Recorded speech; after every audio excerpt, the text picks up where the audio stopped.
दाथ' बिथाङा जे बाथ्राखौ बुंदों आंबो दहाय लोगोआव दंफायो।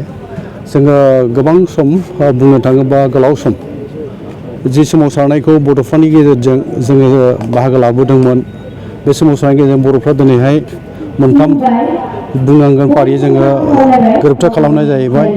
बड'फानि जि मोनसे थांखि सानस्रि मिजिं बेखौ लानानैनो बर'फोरनि सोमावसारनाय जागायजेननाय बेखौ बिथा खालामनानै बर'फ्रा जेरावहाय दिनैसिम मोनथामबो जों गोरोबथा खालामबाय। बुंनो थाङोब्ला 1993 20 फेब्रुवारि बेयो BSC गोरोबथा, 2003 10 फेब्रुवारि बे जाहैबाय माने BLT बा आसाम सरकार आरो भारत सरकारजों जों नैथि गोरोबथा।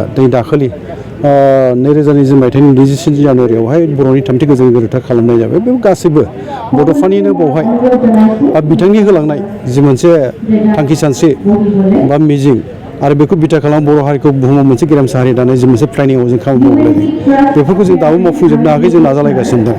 दा बे थांखिजों दिनै गोबाङानो जोङो राजखान्थि फोथाराव जोंनि गेजेरनिफ्राय दिनैहाय जोङो मासि आजावहैनो हानाय जाबाय। दिनै बुंनो थाङोब्ला मानगोनां बिस्व'देबा बिथाङा सासे जोंनि गेजेरावहाय दिनै आसाम आयेन आफादनिनो बिथाङा सासे बुंथिगिरि स्पिकार बिथाङा आरो बिथाङा जेंनाफोरखौ मोनथियो, मोजाङैनो मोनथिगौ आरो ओंखायनो बिथाङा दिनै फैनानैहाय गिबियाव बियो बरागारि जेराव बड'फानि जोनोम गामिमोन बे न'खराव थांनानै बे न'खरनि मानसिफोरजों लोगो हमलायनानै मोजाङै सुखु दुखुनि बाथ्रा जेंना जेथोफोरनि बाथ्राफोरखौ सावरायनाय जायो। आरो बेजों लोगोसे न'खरनि सासे बड'फानि बियादै गथ' बेनोहाय मोनसे साख्रिनि मोनसे एपइन्टमेन्ट लेटार होनायबो जादों आरो सासे बुंनो थाङोब्ला देहा गाहामबो बुंनांगोन आरोखि बेंगुराखौनो होननांगोन। बेनि गंसे इलेक्ट्रिकेल मोनसे माने हुइल चेयार बेखौ होनाय जादों। बेखायनो जोङो खोब गोजोननाय मोनदों बिथांनि बे हाबाफारिखौ आरो जों लोगोआव थाफानो मोननानै खोब जों गोजोननाय मोनदों। आंनिफ्राय आं बेखौ बुङो, आंनि जि मोन्दांथि बा आं जों जि खामानिफोरखौ मावबोदों जों नाजादों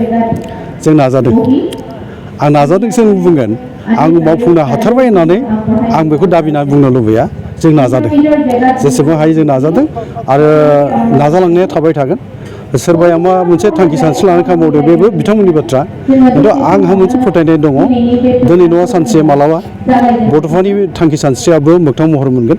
जोङो जेब्ला जोंनि गेजेराव डिफारेन्सेसफोर फारागफोरखौ नागारलायनानै जों ज' जानानै खामानि मावनो हायो।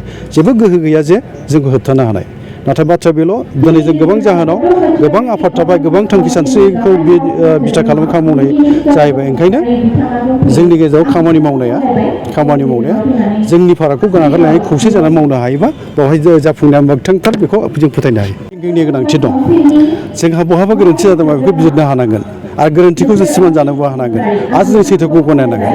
सैथोखौ गनायै सुबुं बा जोंनि गेजेराव थायोबा बे जेंना लाबोनायनि मोनसे जाहोन जायो। ओंखायनो आंनि बुंनो लुबैनाया बे जोंनि गेजेराव सेल्फ क्रिटिसिजम आरो रिथिंकिंआ जेब्ला थागोन जोंनि गोरोन्थिफोरखौ जों मोनदांनो हागोन। बड'फानि थांखि सानस्रिखौ लानानै जोंनि खामानि मावनो आवगायनायाव सिगांनायाव जाफुंसार जानाय जायैनि बाथ्राफ्रा बे जोंनि सायावनो सोनारगोन। जों जेब्ला सैथोखौ गनायनानै नंगौ बेखौ स्वीकार खालामनानै ज' जानानै खामानि मावनो हायो।